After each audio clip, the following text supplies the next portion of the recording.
Assalamualaikum warahmatullahi wabarakatuh.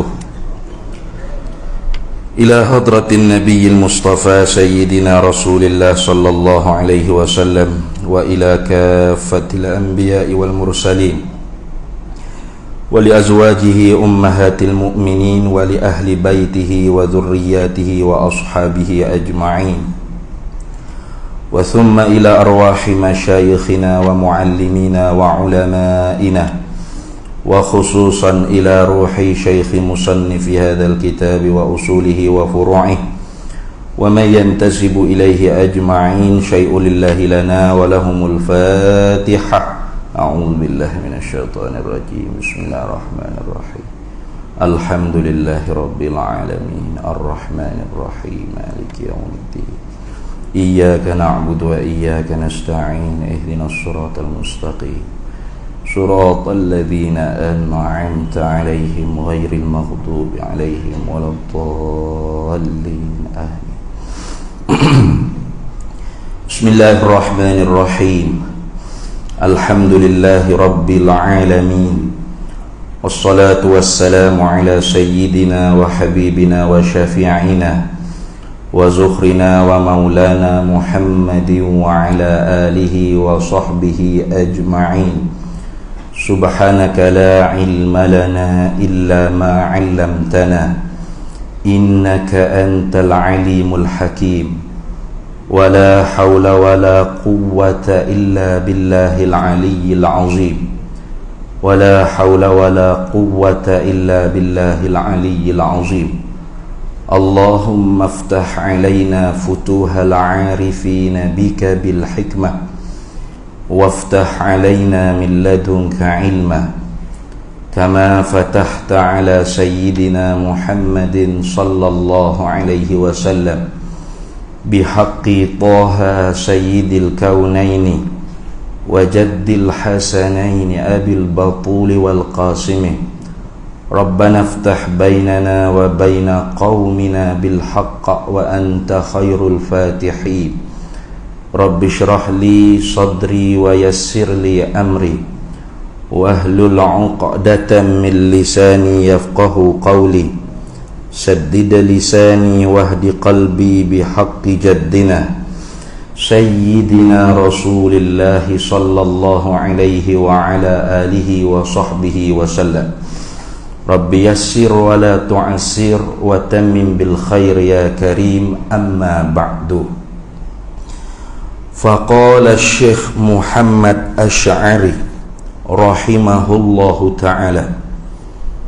Syekh Muhammad Hashim Asy'ari rahimahullahu ta'ala wa nafa'ana Allahu bihi wa bi'ulumihi fid dharaini amin ya rabbal alamin. في رسالته المسمى برسالة أهل السنة والجماعة. ومنهم فرقة يتبعون رأي محمد عبده ورشيد رضاه ويأخذون من بدعة محمد بن عبد الوهاب النجدي وأحمد بن تيمية وتلميذيه ابن القيم وابن عبد الهادي فحرموا ما أجمع المسلمون على ندبه وهو السفر لزيارة قبر رسول الله صلى الله عليه وسلم. Alhamdulillah, para hadirin sekalian, kita sambung lagi muzakarah kita Risalah Ahli Sunnah wal Jamaah karangan Syekh Kiai Haji Muhammad Hashim Asy'ari, pendiri Jama'iyah Nahdlatul Ulama, satu organisasi besar Islam di Indonesia bahkan di dunia. Kita sambung lagi hari itunya. Dia kata berlaku pada tahun 1330 ni perpecahan banyak di tanah Jawi. Ahzabun mutanawwi'atun, puak-puak yang pelbagai. Wa ara'un mutadafi'atun, dan pandangan-pandangan yang saling bertentangan. Wa aqwalun mutadharibatun, dan pendapat-pendapat yang saling berpukulan antara satu sama lain. Warijalun, dan laki-laki, yakni tokoh-tokoh agama, mutajazibatun, yang saling tarik menarik pengikut. Maka hari ininya sambung lagi hari itu, wa minhum, dan setengah daripada mereka itu yang berpecah ni, keluar satu kelompok, firqatun, satu firqah, yattabi'una, mengikut mereka itu satu kelompok ni, ra'ya, akan pendapat Muhammad Abduh, satu orang tokoh ulama di Mesir. Bahkan beliau ni ialah mufti di Mesir, Muhammad Abduh. Jadi Muhammad Abduh ni satu tokoh ulama yang besar jugalah, mufti di negeri, di negara Jumhuriyah Misriyah Arabiyah. Dan beliau ni dalam beberapa pandangan ada yang kontroversi, antara lainnya riba bank tu, bunga bank, bukan riba, bunga bank, kita buat pinjaman bank tak ada bunga dah, tidak dikatakan sebagai riba. Itu salah satu daripada pandangan Syekh Muhammad Abduh. Ala kulli halnya beliau ni juga ialah salah seorang tokoh orang alim lah. Saya nak komentar lebih-lebih tak berani, sebab banyak juga kitab-kitab dia yang saya baca. Antara lain ialah hasyiah di atas kitab Syarah Aqaid Adudiyah. Aqaid Adudiyah ni, Aqidah Adudiyah ini karangan bagi Qadhi Abduddin Al-Iji, satu orang tokoh mutakallimin yang sangat masyhur. Kemudian disyarah oleh Imam Jalaluddin Ad-Dawani. Imam Jalaluddin Ad-Dawani juga ada tokoh ulama mutakallimin Al-Asy'ari, Asy'ariyah yang masyhur. Dan Syekh Muhammad Abduh ni dia ada buat hasyiah di atas kitab tersebut. Hasyiah ni maknanya nota kaki lanjutan, syarah yang lebih panjang lagi. Jadi bukan main-main lah Syekh Muhammad Abduh ni. Sebab tu sampai sekarang pun tokoh-tokoh ulama di Mesir, seumpama bekas mufti Mesir sendiri, Syekh Ali Jum'ah, ini antara ulama sekarang yang begitu sekali sanjung Syekh Muhammad Abduh ni. Itu cumanya ketika zaman beliau tu ialah di zaman pemerintahan Khilafah Utsmaniyah, yang khalifah ketika itunya ialah Sultan Abdul Hamid Ats-Tsani. Sultan Abdul Hamid yang kedua, satu-satunya khalifah Utsmaniyah, Sultan Utsmaniyah yang terakhir, paling berkuasa dan paling hebat dalam pemerintahan dia. Itu kalau nak tengok kena tengok drama pun ada dah, orang Turki buat sekarang ni, Fiatat Abdul Hamid tajuk drama dia. Berapa season dah kat sini. Pernah dia tawar kepada Malaysia zaman PKP itu kan. Dia tawar free drama tu untuk dipertontonkan dalam TV1, TV2, TV3. Cuma dia minta supaya bayar untuk orang translate saja. Tapi tak tahu kerajaan tak sihat tu. Dia nak cerita hak mengarut nak sini. Kalau cerita tu kita tengok, masya-Allah. Mudah-mudahannya orang lain ni dia malah baca kitab, dia malah baca buku. Padahal buku cerita kitab yang mencerita tentang Sultan Abdul Hamid ni banyak. Ada banyak kitab-kitab yang mencerita tentang ketokohan Sultan Abdul Hamid Ats-Tsani. Tapi orang lain ni tak minat baca, dia minat tengok cerita. Kalau dipertontonkan, Allah, baru orang panggil terbuka otak kita ni memahami bagaimana Khilafah Utsmaniyah tu boleh berdiri dengan begitu hebat pada zaman dia tu. Itu. Jadi antara lainnya tokoh yang sezaman dengan Syekh Muhammad Abduh ni di kalangan orang Jawi kita ialah Syekh Wan Ahmad bin Muhammad Zain bin Mustafa bin Muhammad Al-Fattani, pengarang kitab Faridatil Faraidi, Tashil Nailul Amani, syarah bagi kitab Jurjani, guru bagi Syekh Tok Kenali, guru bagi Tok Kenali. Kalau kita tengok dalam kitab-kitab karangan Syekh Ahmad ni, banyak di akhir-akhir kitab tu dia doa kepada Sultan Abdul Hamid Ats-Tsani. Sebab Sultan Abdul Hamid Ats-Tsani ni mempeloporkan satu slogan kesatuan Islam. Kesatuan Islam. Dan di zaman dia itulah matba'ah tempat percetakan kitab sangat pesat didirikan, sehingga kitab-kitab orang Jawi, orang Melayu kita ni sampai sekarang ni pun masih lagi dicetak di tanah Arab, terutama di Mesir. Terutama di Mesir, di matba'ah Mustafa Babil Halabi, Isa Babil Halabi. Dari zaman dulu lagi ada matba'ah Bulaq, itu tempat cetak kitab yang lama-lama. Tu. Jadi satu orang yang kontroversi di Mesir ni namanya Syekh Muhammad Abduh, kerana dalam pandangan politik beliau, beliau ni dalam pandangan politiknya terpengaruh dengan seorang tokoh daripada Afghanistan namanya Sayyid Jamaluddin Al-Afghani. Sehingga Syekh Muhammad Abduh ni menganggapkan Sayyid Jamaluddin Al-Afghani ni ialah suatu orang guru bagi dia. Padahal kalau tanya saya lah, nyaling Muhammad Abduh lagi lah pada Sayyid Jamaluddin Al-Afghani itu. Tetapi oleh kerana pemikiran Sayyid Jamaluddin Al-Afghani dalam medan siasat, dalam medan politik, mengagumkan Syekh Muhammad Abduh, maka Syekh Muhammad Abduh ni dia ambil, orang panggil, pemikiran Sayyid Jamaluddin Al-Afghani dalam medan politik, iaitu gerakan-gerakan untuk menjatuhkan Kesultanan Uthmaniyah pada ketika itu sangat pesat dijalankan oleh dia panggil apa? Apa dia panggil?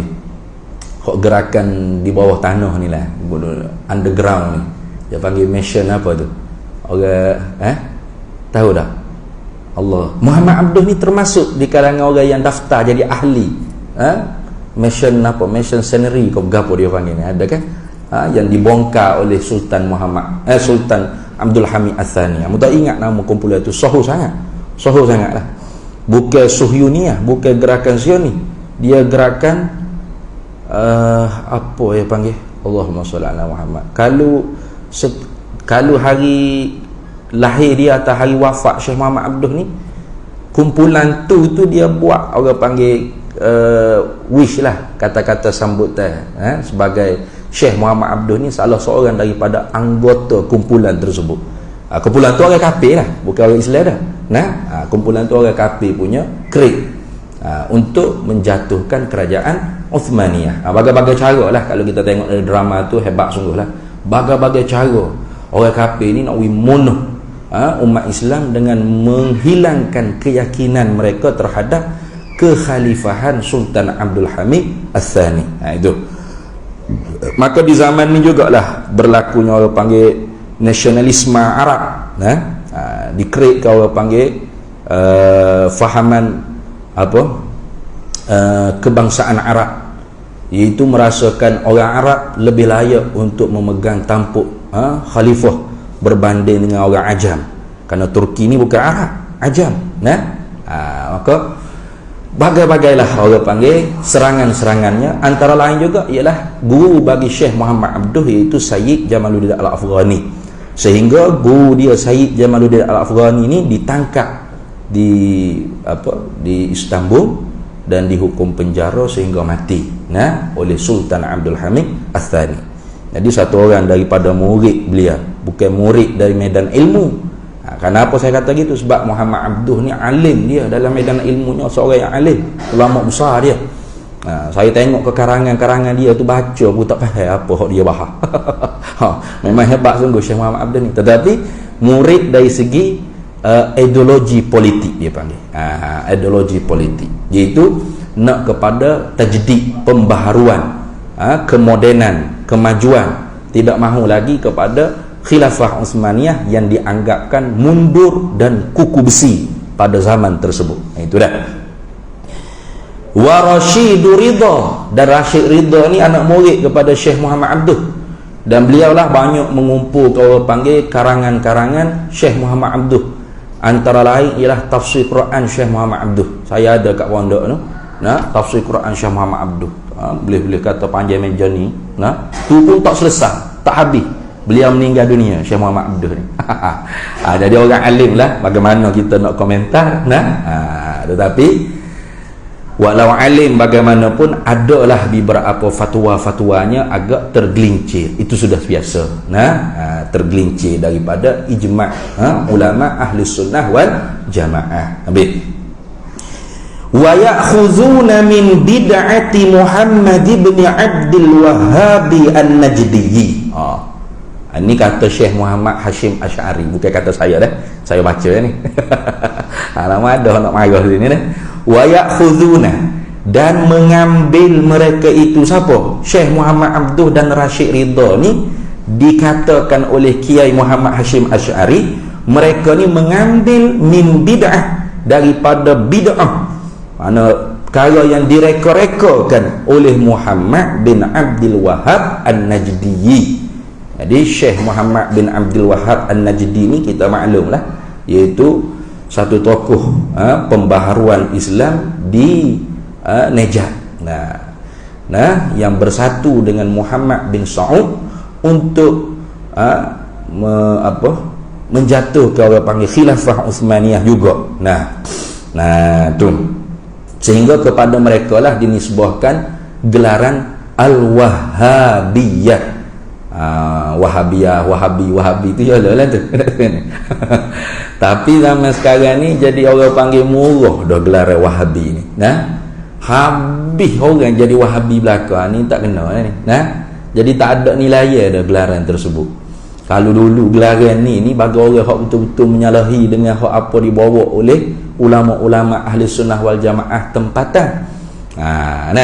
Memang betul-betul menyalahi sungguh. Tapi sekarang ni tak dah. Habis ulama ahli sunnah wal jamaah, asatizah ahli sunnah pun habisnya cak Wahabi belaka tak dahi. Jadi murah gelaran ni.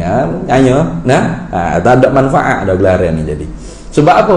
Sebab mudah menggelar tu, mudah sangat. Jadi hak Syekh Muhammad Hashim Asy'ari kata Syekh Muhammad Abduh dan Rashid Ridha ni ambil bid'ah Muhammad bin Abdul Wahhab an-Najdi. Ini barangkalinya dari segi politik juga. Dari segi siasah, dari segi ideologi politik juga, iaitu sama-sama tidak setuju dengan khilafah Uthmaniyah kepimpinan Sultan Abdul Hamid Ats-Tsani. Sebab kalau kira Syekh Muhammad Abduh ni Asy'ariyah. Sebab saya cerita tadi lah, dia kira satu hasyiah, syarah bagi hasyiah, syarah lebih lanjut, lebih panjang, nota kaki lebih panjang di atas syarah Jalaluddin Ad-Dawani di atas kitab Akidah Adudiyah. Ni kitab Usuluddin, kitab ilmu akidah di atas mazhab Asy'ariyah, mazhab Asy'ari. Bagaimana boleh kata Syekh Muhammad Abduh ni ambil bid'ah Muhammad bin Abdul Wahhab, sedangkan Muhammad bin Abdul Wahhab ni memang dia tolak terus Asy'ariyah. Sebab Muhammad bin Abdul Wahhab ni dia bermazhab Hambali. Dan memang mazhab Hanabilah ni dari segi akidah, mereka ni dikenalkan dengan kaum Athariyah. Athariyah yang mana imamnya Imam Ahmad bin Hanbal. Tetapi di sana ada kelompok Hanabilah yang terjerumus kepada akidah tajsim, dia panggil akidah menjisimkan Allah Ta'ala. Kenapa? Karena tamassuk bizawahir al-kitab was sunnah, berpegang dengan semata-mata zahir Al-Quran dan hadis, pada ayat-ayat sifat Allah Ta'ala, ayat-ayat mutasyabihat, tanpa dilentangkan di atas qawaid akliyah, dan tidak ditakwil hatta takwil ijmali sekalipun, tidak. Bahkan pegang bulat-bulat dengan makna yang al-mutabadar minhu, makna yang disegera faham. Contoh kita kata yadullah, tangan Allah. Tangan makna zahir, makna hakiki, makna zahir atau makna hakiki, atau al-makna al-mutabadar minhu, makna yang disegerakan masuk faham dalam kepala otak kita bila sebut tangan ni ialah anggota tubuh badan, gitu kan. Jadi oleh satu kelompok Hanabilah ni, mereka memang pegang tangan itu ialah anggota tubuh badan, anggota tubuh badan. Tapi bagaimana kaifiat tangan itu diserah pada Allah Taala, tak tahu. Ni silap. Tu padahal kalau kata tangan dengan makna sifat Allah Taala, tak ada dah. Itu paling kurang apa panggil salah satu qaul Imam Abul Hasan Al-Asy'ari, isbatul yad sifatan min sifatillah, mengisbatkan tangan salah satu sifat daripada sifat-sifat Allah Ta'ala. Bukan tangan tu jarihatan min jawarihillah, bukan satu anggota tubuh badan, bukan. Sifat apa? Satu sifat yang seperti sifat ma'ani, kudrat, iradah, ilmu, hayat, sama', basar, kalam, wajhu, yadun, jambun, istiwa. Banyak lagi sifat.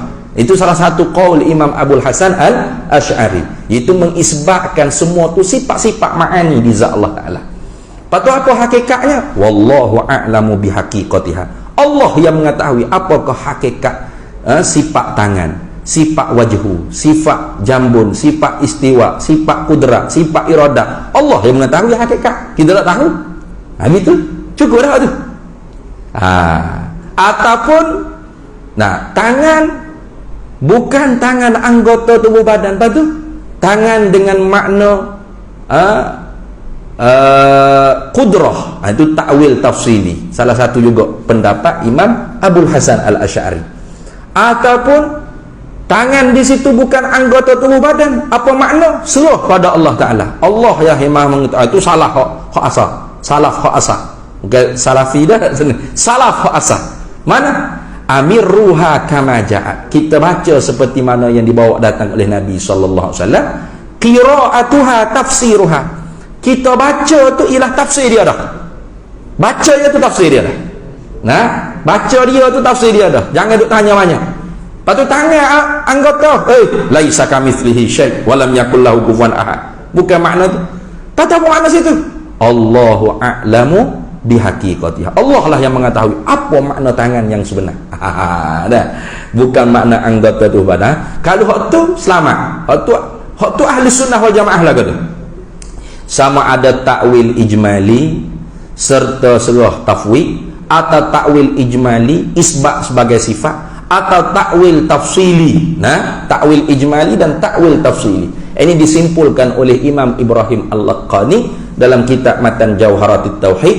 Wa kullu nafsin awhamat tashbiha awilhu aw fawwid warum tanziha. Wa kullu nafsin, dan bermula tiap-tiap nas Al-Quran dan hadis Nabi SAW, awhamat tashbiha, memberi perasan, memberi sengka serupa Allah dengan makhluk. Awilhu, kena takwil tafsili, itu mengikut jalanan kebanyakan ulama khalaf. Wajah dengan mana zat, tangan dengan makna kuasa, istiwa dengan makna menguasai, tertinggi dengan makna menguasai, gitu. Awilhu aw fawwid warum tanziha, atau tafwid wa ufawwidu amri ila Allah, serah pada Allah Ta'ala apakah makna yang sebenar, serta ditanzih keserupaan Allah daripada makhluk. Jadi takwil ijmali dulu. Tangan bukan makna hakiki anggota tubuh badan, mustahil ala Allah. Itu. Lepas tu apa makna tangan situ? Allah lah yang Maha mengetahui. Ataupun satu sifat daripada sifat-sifat ma'ani Allah Ta'ala. Itu pun pandangan Imam Abul Hasan Al-Asy'ari. Itu dah. Jadi oleh Syekh Muhammad bin Abdul Wahhab An-Najdi ini, walaupun pada fiqhnya bermazhab Hanabilah, tetapi pada akidahnya agak terjerumus kepada akidah tashbih dan tajsim.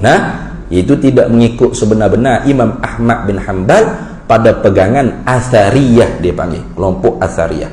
Jadi kalau sekarang ni, kalau kita boleh tengok ulama-ulama mazhab Hambali, dia panggil Hanabilah judud, banyak mereka tu menjawab setiap orang panggil kemusykilan yang ditimbulkan oleh kelompok yang mengikut bagi Syekh Muhammad bin Abdul Wahhab An-Najdi. Itu dah habis itu. Jadi barangkalinya Kiai Muhammad Hashim Asy'ari kata Syekh Muhammad Abduh dan Rashid Ridha ni ya'khuduna min bid'ati Muhammad bin Abdul Wahhab An-Najdi, barangkalinya pada medan ideologi siasah politik. Sebab saya tak nampak keserupaan itu. Syekh Muhammad Abduh ni orang sufi, orang tarekat. Dan sedangkan Syekh Muhammad bin Abdul Wahab ni lawan cukup-cukup lah tarekat sufi ni. Tasawuf ni. Syekh Muhammad Abduh ni membenarkan ziarah kubur, istighasah, tawassul. Ya benar. Cuma dia membebaskan orang daripada terikat dengan satu-satu mazhab. Itu satu daripada tajdid Syekh Muhammad Abduh. Tapi pada dengan dia lah, muka dia orang alim. Cuma apa hak di diri dia tu dia buat juga kepada amil muslimin, orang awam di kalangan orang Islam. Tu habis itu. Wa Ahmad bin Taimiyah, ini atah pada kata Muhammad, atah pada kata Ra'yan ataupun atah pada kata Muhammad Abduh. Mana wa minhum firqatun yattabi'una ra'ya Ahmad bin Taimiyah, gitulah. Dan setengah daripada tokoh-tokoh agama pada tahun 1330 ni ada satu kelompok yang mengikutlah mereka itu akan Ahmad bin Taimiyah, iaitu Syekhul Islam di dalam mazhab Hambali. Beliau ni orang alim. Jangan pula kita bunyi Ibn Taimiyah ni enggak nak marah selalu dah lah. Memang adalah fatwa-fatwa dia tu yang melanggar ijma' banyak. Lebih daripada 50 fatwa dia tu langgar ijma'. Langgar tu. Jadi kalau kedai ni langgar. Tetapi tetap dia tu seorang yang alim. Antara murid dia siapa? Imam Az-Zahabi, mazhab Syafi'i. Ibnu Katsir, mazhab Syafi'i, pengarah kitab tafsir Ibnu Katsir, itu murid Ibnu Taimiyah rahimahullahu taala. Jadi Ibnu Taimiyah ni dalam mazhab Hambali dia seumpama Syekhul Islam Imam Zakaria Al-Ansari dalam mazhab Syafi'i, iaitu dapat gelaran Syekhul Islam dalam mazhab Hambali. Tetapi di sananya adalah orang panggil fatwa-fatwa dia tu melanggari ijma' yang menyebabkan apabila pengikut-pengikut dia ikut fatwa-fatwa tersebut, jadi berlakulah orang panggil kekacauan dalam masyarakat Islam. Itu.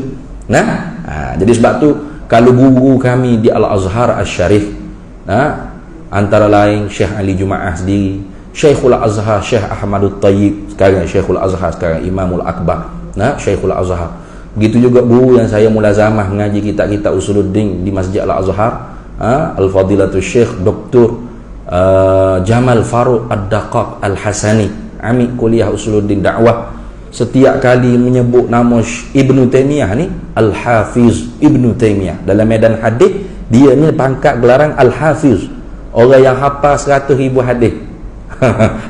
Bukan main lah, bukan tahap kita lah, bukan tahap kita. Maksudnya kita ni kena hormat pada ulama, walaupun ulama tu diiktira ataupun ditahzir oleh ramai ulama-ulama ahli sunnah wal jamaah. Tetap guru kami di Al-Azhar bila sebut nama Syekh Ibnu Taimiyah ni disebut dengan gelaran dia dalam ilmu dia. Kalau dalam medan hadis Al-Hafiz, kalau dalam medan mazhab Hambali dia Syekhul Islam dalam mazhab Hambali. Di zaman dulu berlaku orang panggil perdebatan yang sangat sengit di antara ulama-ulama Syafi'iyah kita juga. Apakah Ibnu Taimiyah ni boleh kita panggil Syekhul Islam? Tu. Sehingga ada di kalangan ulama Syafi'iyah mengkafirkan siapa-siapa yang menggelarkan Ibnu Taimiyah dengan Syekhul Islam. Sebab apa dia kata? Sebab Ibnu Taimiyah ni Syekhul Tajsim, bukan Syekhul Islam. Tetapi di sana ada ulama Syafi'iyah kita, karang kita membela Ibnu Taimiyah dengan gelarannya Syekhul Islam pada mazhab Hambalinya. Gitu dah. Itu panjanglah cerita. Sebab tu kalau kita tak biasa baca banyak kitab ke apa, kita jadi speed sikit lah, speed sikit pandangnya. Tapi bila kita baca banyak sikit, ada pro dan kontranya. Siapalah, sama juga dengan tokoh dalam tasawuf namanya Ibnu Arabi, itu juga mempunyai sekian pro dan kontranya. Ada yang yang kontra dengan Ibn Arabi ni kafir Ibn Arabi, batiniyah, sufi, batiniyah, Ismailiyah, Syiah, habis cak nyabubuh. Ada kelompok ulama yang membela Ibn Arabi, mentakdiskan Ibn Arabi, menyucikan dia, sehingga Ibn Arabi ni waliyun min awliyaillah, qutbul wali kutub. Nak kata kena nak tu ni susah. Ada juga ulama yang duduk tengah-tengah. Yang duduk mutawassit, duduk tengah-tengah mana? Yang ambil kaedah khuz ma safa da' ma kadaro, ambil yang jernih, buang yang keruh. Gitu je. Hak mana Ibn Arabi cakap yang sesuai dengan syariat, dengan akidah ahli sunnah wal jamaah, boleh kita ambil. Yang tidak sesuai, yang nampak tak boleh nak ditakwil, tolak. Tinggal, jangan duk pakak tu. Itu ulama di tengah-tengah, tidak menyucikan dan tidak mengkafirkan. Tidak orang panggil duduk salah satu, duduk tengah-tengah. Sebab banyak syubhat yang kita tak pasti. Tu salah ke tak betul, lagu mana akhirat esok susah kita. Dulu ulama tu kafir, tak apa, akhirat esok dia akan berguam di mahkamah Allah. Apa mu kafir dia ni? Dia tak kafir ni. Mana dalilmu, hujahmu? Dia akan jawab dengan Allah, sebab dia ulama, dia kara kita. Ada kara kita. Jangan main. Kita ada di pondok tu. Di pondok saya tu 2 jilid tebal ni mengkafirkan Ibn Arabi. Jangan main ya. Tu. Dan ada ulama membela Ibn Arabi, kara berjilid-jilid juga kita membela, mentakwil kalimah perkataan dia yang dikontroversikan dan sebagainya. Banyaklah. Itu dah. Ni Syekh Ibn Taimiyah ni termasuk juga orang panggil tokoh yang kontroversi. Ada yang begitu sekali menyanjungnya, terutama anak-anak murid dia, terutama juga di kalangan orang bermazhab Hambali, kerana memang Ibn Taimiyah dalam mazhab Hambali alim dia, sehingga Imam Subki kata, Imam Subki ke siapa tak silap Imam Subki dah. Tu kalau tak silap lah. Dia kata apa? Dia kata Ibn Taimiyah ni ilmuhu kabir. Ni musuh mengomentar tentang diri Ibn Taimiyah. Musuh dari segi ilmu lah. Mereka banyak orang panggil berbantah-bantah. Tapi dalam memuji Ibn Taimiyah, katanya Imam Subki, Ibn Taimiyah ni ilmuhu kabir, ilmunya luah besar, walakin aqluhu saghir, akan tetapi akalnya kecil. Itu katanya Imam Subki kalau tak silap. Wa tilmizaihi, dan 2 muridnya Ahmad bin Taimiyah. Siapa? Ibnul Qayyim wa Ibn Abdul Hadi. Ibnul Qayyim wa Ibn Abdul Hadi. Ini 2 orang tokoh anak murid bagi Ibnu Taimiyah rahimahullahu taala. Faharramu, maka mengharamlah mereka itu, satu firqah ni ma akan amalan, akan barang, yakni akan amalan ajma'al muslimuna, yang telah ijma'lah oleh sekalian ulama-ulama Islam, ala nadbihi, di atas sunatnya amalan tersebut. Ulama ahli sunnah wal jamaah ijma' amalan tersebut tu sunat. Tapi puak ni yang kata haram tu. Kebelik tu. Tu. Apakah amalan tersebut? Wahwa, dan ia apa? Ma tadi. Amalan yang diijma' oleh ulama Islam sunat amalan tersebut, tetapi fuak ni, firqah satu fuak ni mereka mengharamkan amalan tersebut, ialah as-safaru li ziyarati qabri Rasulillah sallallahu alaihi wasallam, ialah bermusafir untuk menziarahi kubur bagi Nabi kita Muhammad sallallahu alaihi wasallam. Kenapa ni? Karena ini terbina di atas terlalu, orang panggil apa? Terlalu syadid, terlalu ekstrim dalam takut umat Islam ni mengibadahkan diri mereka kepada Nabi. Tu. Memang di zaman khalifah zaman Marwan bin Hakam kalau tak silap. Di zaman Marwan bin Hakam ni pernah dia lalu di depan kubur Nabi, dia tengok satu orang duk tepek pipi di tanah kubur Nabi sallallahu alaihi wasallam. Lalu dia pun pukul atas belakang. Muat ke pun? Tiba-tiba hak paling tu ialah Abu Ayyub Al-Ansari radhiyallahu anhu, sahabat Nabi. Sahabat Nabi. Tu panjang hadis tu, cerita riwayat ni sahih lah. Cuma saya tak ingat orang panggil matan Arabnya. Nanti kita mari semula, kalau kita teringat kita bawa kitab tentang bicara tentang ziarah kubur Nabi sallallahu alaihi wasallam. Tu Marwan bin Hakam ni bukan sahabat Nabi, dia bukan sahabat. Sedangkan Abu Ayyub Al-Ansari sahabat Nabi. Rupa-rupa dia duduk katak atas belakang sahabat Nabi. Ingat ke duduk sembah kubur. Lalu jawab Abu Ayyub, ya aku tahu. Aku mari bukan kerana batu ni, tapi orang yang ada dalam batu ni. Dia sebut lebih kurang gitu. Qasad tu dia kata, tuju oleh aku bukan kepada batu ni, tapi kepada orang yang ada di dalam batu ni. Siapa? Iaitu Nabi kita Muhammad sallallahu alaihi wasallam. Hei Marwan, katanya Abu Ayyub Al-Ansari, beringat, aku pernah dengar sendiri Nabi sallallahu alaihi wasallam sabda, jangan kamu tangisi agama ni kalau orang yang menjaganya ialah ahlinya, tetapi tangisilah olehmu akan agama ini apabila orang yang menjaganya bukan ahlinya. Itu hadis Nabi sallallahu alaihi wasallam tu, hadis tu sahih. Jadi nak cerita kata bahawasanya ada dah kelompok lagu ni zaman Abu Ayyub Al-Ansari tu ada dah. Mama bila takutnya orang Islam ni jadi syirik, duk sembah Nabi Muhammad sallallahu alaihi wasallam. Tu kebimbangan yang ekstrim tadilah yang menyebabkan mereka ni mengharamkan orang pergi ziarah kubur Nabi. Jangan. Tak ada manfaat apa tukar hak saya bawa ni lebih bermanfaat daripada Nabi hak telah tak ada dalam kubur tu. Siapa tahap tu setengah-setengah mereka. Jadi mereka mengharamkan benda yang diijma'kan sunat. Nabi SAW sabda, man zarat kubri, barang siapa yang ziarah ia akan kuburku, wajabat lahu syafa'ati, nescaya wajiblah baginya syafaatku nanti hari akhirat. Pergi ke Madinah tengok hadis ni ada di mimbar khutbah dalam masjid Nabawi. Nabi sendiri kata siapa hok mari ziarah kuburku wajib baginya itu syafaatku hari akhirat.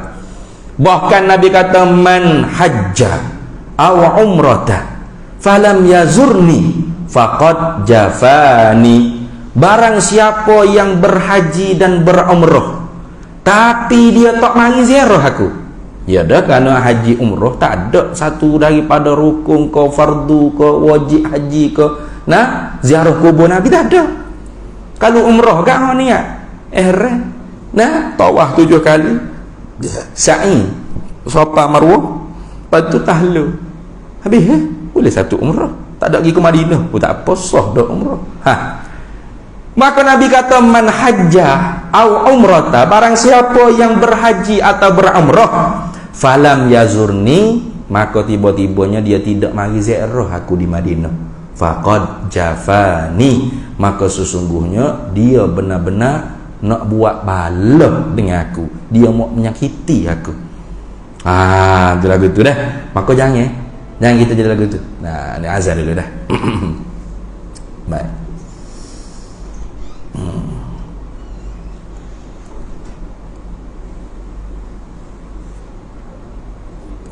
Allahu Akbar, Allahu Akbar, Allahu Akbar, Allahu Akbar.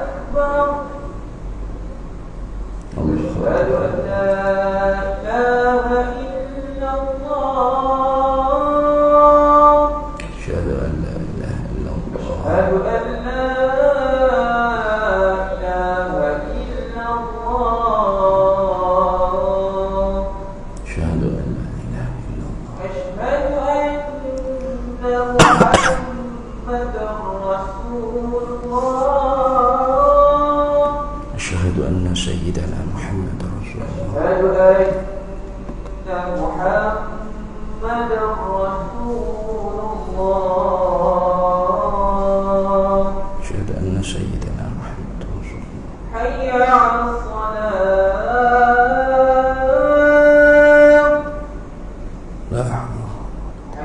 على الصلاة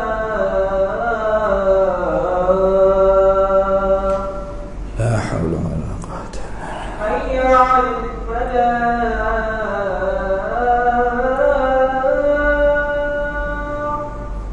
لا حول ولا قوة حي على الفلاح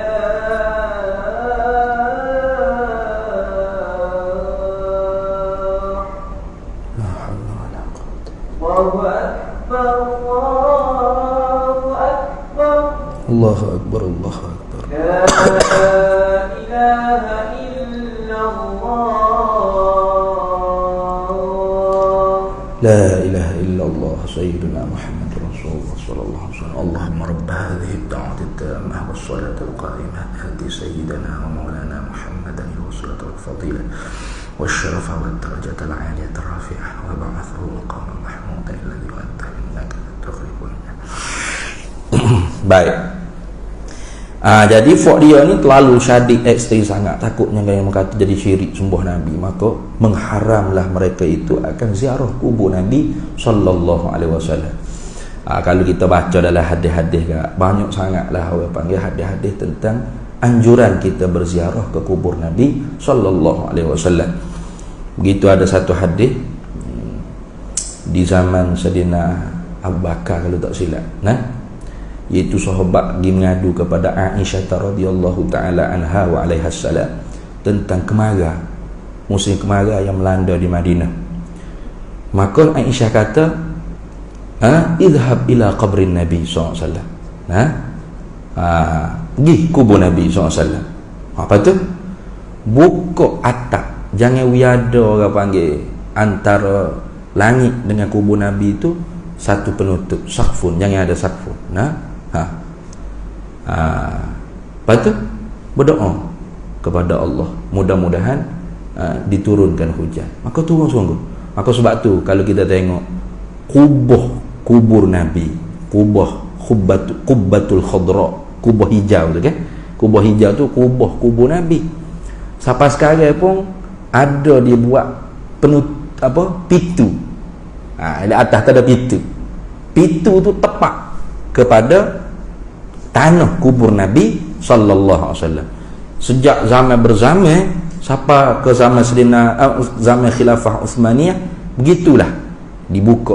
Kalau kemarau dibukakan atap tersebut. Karena itu anjuran daripada Aisyah radhiyallahu taala anha. Itu nanti kita bawa kitab tersebut, kita baca beberapa riwayat-riwayatnya tentang ziarah kubur Nabi sallallahu alaihi wasallam dan ziarah kubur para alim ulama, para salihin. Itu dah.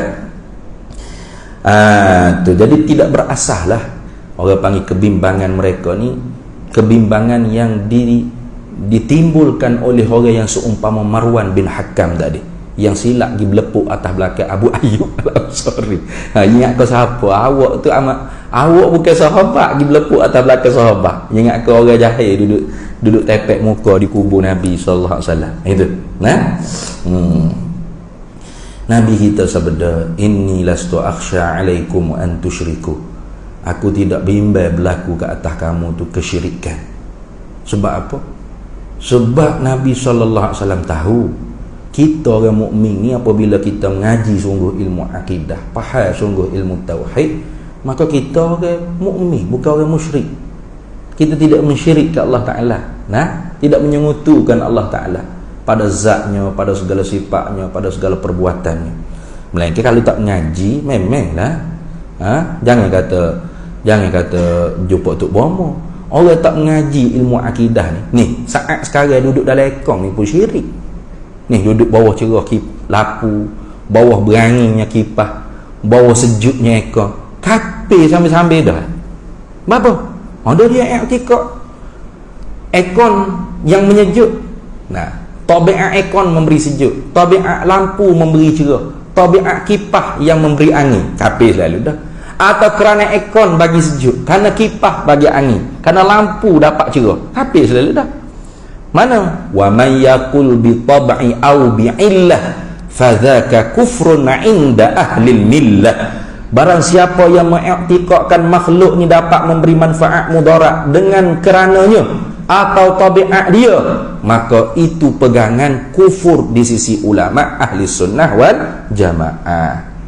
Nah, ataupun dia kata Allah jadikan power pada aircon mampu bagi sejuk.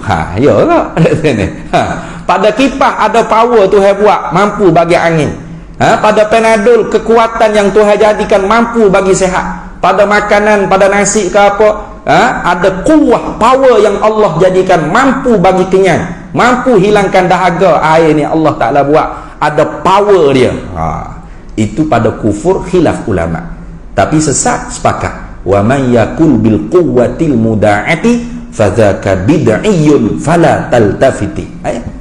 Jadi kalau tak ngaji akidah ni, tak nanti kau jumpa tok bomogap pun nak syirik ni, tak nanti kau duduk kubur, duduk lekor makan Panadol pun kafir. Syirik juga. Lepas tu hak betul aku mana? Hak pegangnya tauhid sungguh. Di sisi kita makan Panadol, Allah jadikan sehat pada adat soh menyalahi. Gitu di sisi kita pasang aircon, Allah jadikan sejuk pada adat soh menyalahi. Di sisi kita pasang lampu, Allah jadikan cerah pada adat soh menyalahi. Di sisi kita naik kereta, Allah menyampaikan pada tempat destinasi pada adat soh menyalahi. Gitu. Betul tak? Kalau tak mengaji ilmu akidah, mana panjang sangat gitu. Iya, di sisi bukan dengan Panadol Allah, bukan. Kalau dengan Panadol Allah jadi sehat mana? Kalau tak ada Panadol tu saya tak erti nak sehat lagu mana gitu. Dengan nasi, dengan makanan, dengan minumnya Allah Ta'ala jadikan kenyang, hilang dahaga. Lepas tu kalau tak ada makanan tu saya tak erti nak jadi hilang lapar, jadi kenyang, dari hilang dahaga tu tak erti tu tak gitu. Di sisi kita makan, Allah jadikan kenyang pada adat soh menyalahi. Apa? Kalau Tuhan tak bagi kenyang, makan boleh satu kontainer nasi pun duk lapar situ juga. Karena fa'ilul mukhtar, tukang sang pencipta yang maha menentu hanya satu saja. Apa? Allah Subhanahu wa ta'ala. Gitu. Jadi duk bimbang apa benda Nabi tak bimbang. Lepas tu Nabi bimbang apa? Wa inni akhsha alaikumud dunya antanafasuha. Aku ni bimbang, kata Nabi, ke atas kamu ni apabila mu dapat dunia, lalu mu berlomba-lomba pada dunia. Bila dapat dunia ni kan, tak reti dah lah nak kecek supaya masa tak boleh dunia.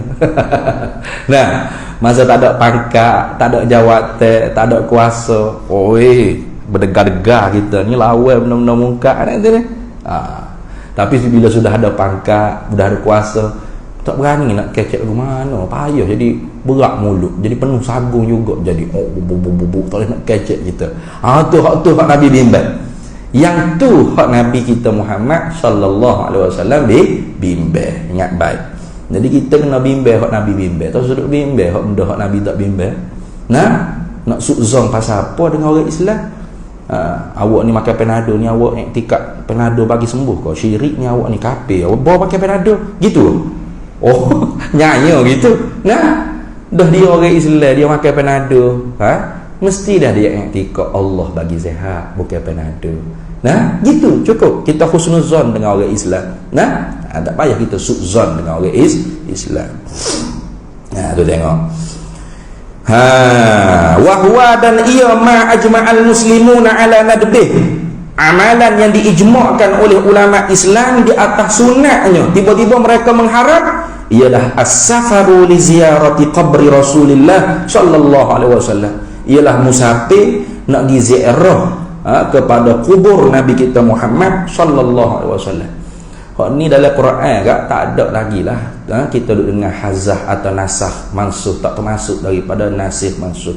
Mana ayat Allah Ta'ala firman, walau annahum idh zalamu anfusahum ja'uka fastaghfarullaha wastaghfara lahumur rasul lawajadullaha tawwabar rahima. Walau annahum idh zalamu anfusahum, jikalau mereka itu manusia yang buat zalim di atas diri mereka itu, ja'uka, datang mereka itu kepada engkau, hei Nabi Muhammad sallallahu alaihi wasallam. Ini tak disebut pada masa hidup saja ke, tidak masa lepas mati. Tidak. Ayat ni tidak termasuk nasih mansukh, tetap kekal. Nah, sampai ke kiamat. Fastaghfara lahumur rasul. Mereka minta ampun kepada Allah, lalu Rasul dalam kubur tu pun minta ampun kepada Allah di atas dosa kita. La wajadullaha tawwabar rahimah. Pasti engkau dapati Allah Ta'ala Maha rahmat, Maha kasih belah dia kepada hamba-hambanya. Itu.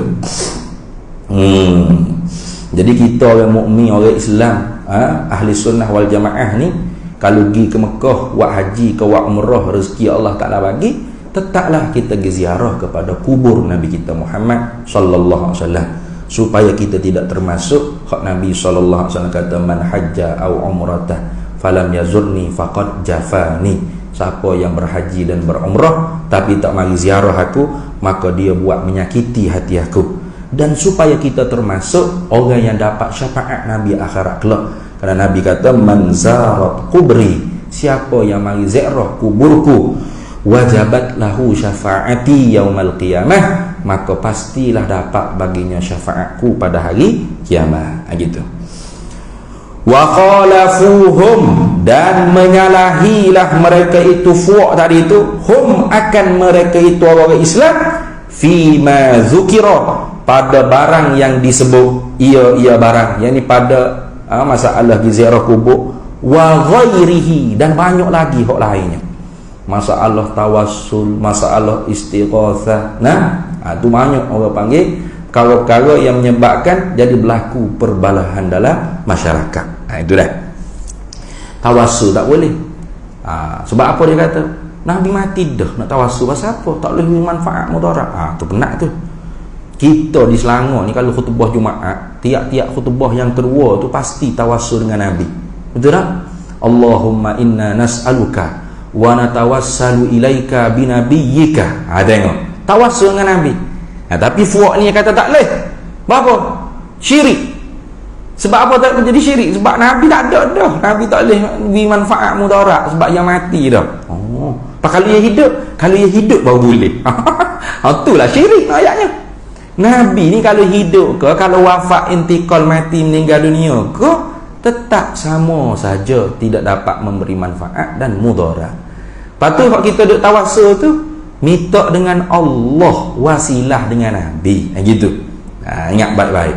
Jadi bukan minta dengan Nabi dengan mengiktikadkan Nabi yang dapat bagi manfaat mudarat. Tidak. Kita minta dengan Allah dengan berkat sebut nama Nabi. Itu tawassul. Jangan silap faham. Kalau istighatsah sekalipun, minta dengan Nabi. Minta dengan Nabi itu pada majaz. Hakikatnya ialah Allah. Macam kita lapar lah. Kita suruh bini kita. Biniku pergi masak nasi ni, lapar ni. Kita minta tolong bini kita. Betul tak? Istighatsah lah tu, minta tolong. Istighatsah tu mana minta tolong? Minta tolong siapa? Allah. Ya Allah, lapar nasi ni. Nanak gitu ke? Betul tak sikit? Betul ni. Minta tolong bini kita. Tapi hakikat dalam perut hati kita ni, siapa yang memberi rezeki? Allah. Bini kita tu makhluk Allah. Dia tak dapat bagi manfaat mudarat. Itu ingat baik. Qala Ibnu Taimiyah fi fatawihi. Ini sebagai dalil. Takut kata, ya ke ustaz, nama kita fitnah. Al-Hafiz Imam Ibnu Taimiyah ke? Dah. Lalu dia buat mari perkataan Ibnu Taimiyah sendiri. Qala Ibnu Taimiyah, telah berkata oleh Syekh Al-Hafiz Ibnu Taimiyah rahimahullahu ta'ala, fi fatawihi, di dalam kitab fatwanya. Itu majmu' fatwa dia. Dia kata mana? Wa idza safara li'tiqadihi annaha ay ziyarata qabrin nabi sallallahu alaihi wasallam ta'atun, kana dzalika muharraman bi ijma'il muslimina, fasarat tahrimu minal amril maqtu'i bih. Ini orang panggil ibarat perkataan Syekh Ibn Taimiyah. Ya tak? Wa idza, dan apabila safara, bermusafirlah oleh seorang, li'tiqadihi, kerana i'tiqad pegangan dia, annaha akan bahawasanya apa ziarata qabrin Nabi sallallahu alaihi wasallam tu ta'atun.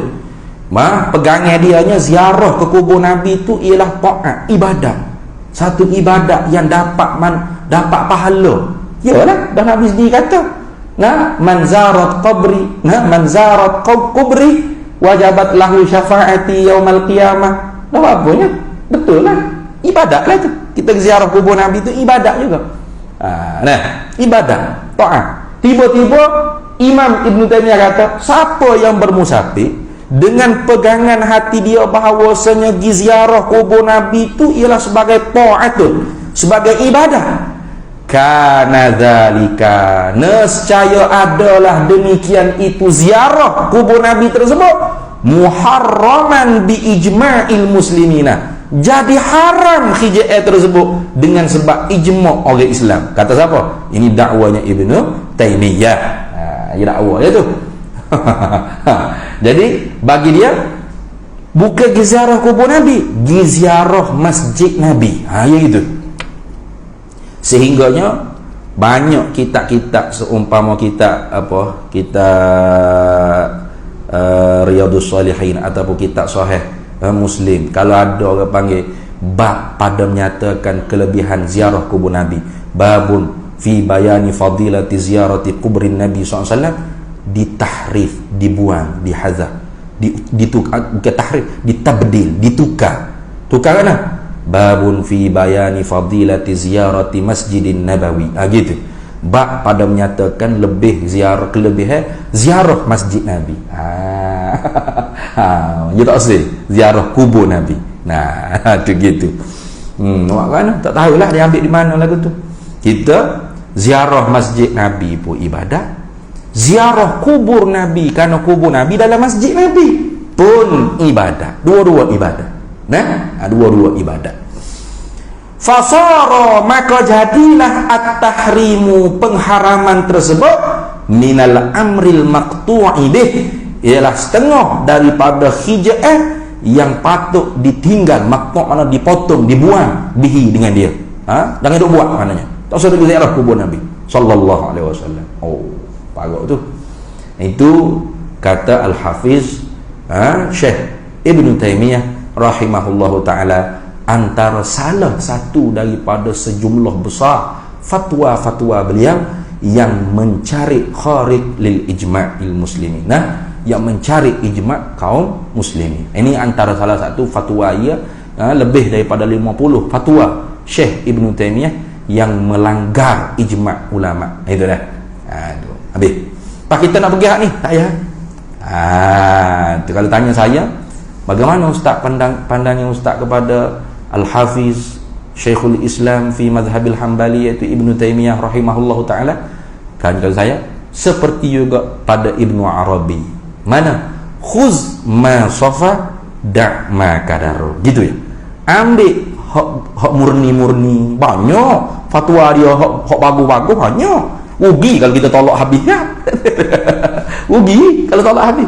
Bahkan banyak fatwa-fatwa di zaman kontemporari ni, hak payah nak diambil dalam mazhab kita sendiri. Ada dibicara dalam fatwa Ibn Taymiyah. Ibn Taymiyah bicara, boleh ambil? Boleh kan? Boleh. Jadi ambil hak bersih, ambil hak murni, ambil hak kena, tak mencari ijma'. Da' ma kadaro, buang yang keruh. Apa? Yang mencari ijma', yang kontroversi, tinggal, cukup. Wa hisabuhu 'ala Allah. Apakah balasan dia tu Allah lah. Urusannya, bukan urusan kita dah.